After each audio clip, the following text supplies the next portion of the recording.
એક સીધી ને સાદી વાત સમજાવો કે એવું તો એણે શું કરી નાખ્યું કે એણે ગ્લોબલી 30,000 લોકોને એક જ સાથે એને ઉડાડવા પડે, એ એઆઈએ એવું શું કરી નાખ્યું? અને બીજો મોટો સવાલ એ પણ છે કે ગુજરાતના નાના નાના ગામડાઓમાં મા બાપ એ વાતે હરખાય છે. તમે વાત સમજો, અને હું મારા અનુભવની વાત કહું છું કે એ મા બાપ હરખાતા હોય છે કે મારો દીકરો એ પૂનામાં કામ કરે છે, મારી દીકરી એ બેંગલુરુમાં કામ કરે છે, જોબ કરે છે.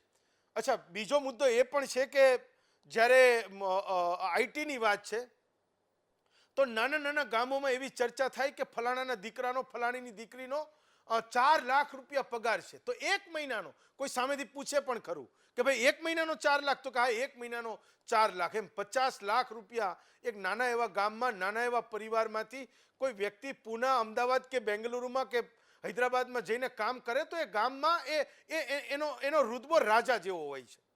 તો એક જ ઝાટકે 80 લાખની લોકોની નોકરીઓ જતી રહે. કપલના સુસાઇડની વાત એ બેંગલુરુની ખરેખર હચમચાવી નાખે એવી છે.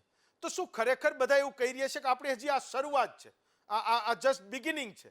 તો આઈટી સેક્ટરનો નવાણીઓ કૂટાઈ જવાનો છે કે ભાઈ ત્યાં કોઈ દીકરા દીકરીને ભણાવશે જ નહીં, મોંઘી કોઈ ફી ભરીને કોઈ એન્જિનિયરિંગ કોલેજમાં એડમિશન જ નહીં લે, અને બધું જ કામ એ એઆઈ જ કરવાનું છે ગણ્યા ગાંઠા ફિલ્ડની સિવાય?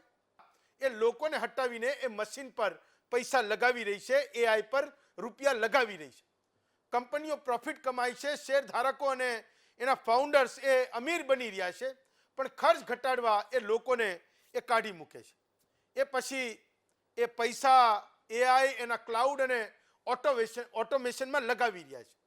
આજના સમયની જરૂરિયાત તો એ પણ છે કે કંપની ચાલતી રહે, નવી ટેકનોલોજીનો આવિષ્કાર પણ થાય અને એની સ્વીકાર્યતા, એની એક્સેપ્ટેબિલિટી પણ વધતી જાય.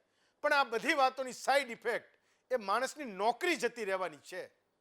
150 કરોડના દેશમાં એઆઈના ડામ ખંભાની કેટલી શક્તિ છે એ આજના એ સમયમાં આપણે જાણવાનું છે. તો સવાલ એ પણ છે કે શું એઆઈના કારણે માણસો કંપનીઓ માટે આઉટડેટેડ થવા લાગ્યા છે કે કેમ?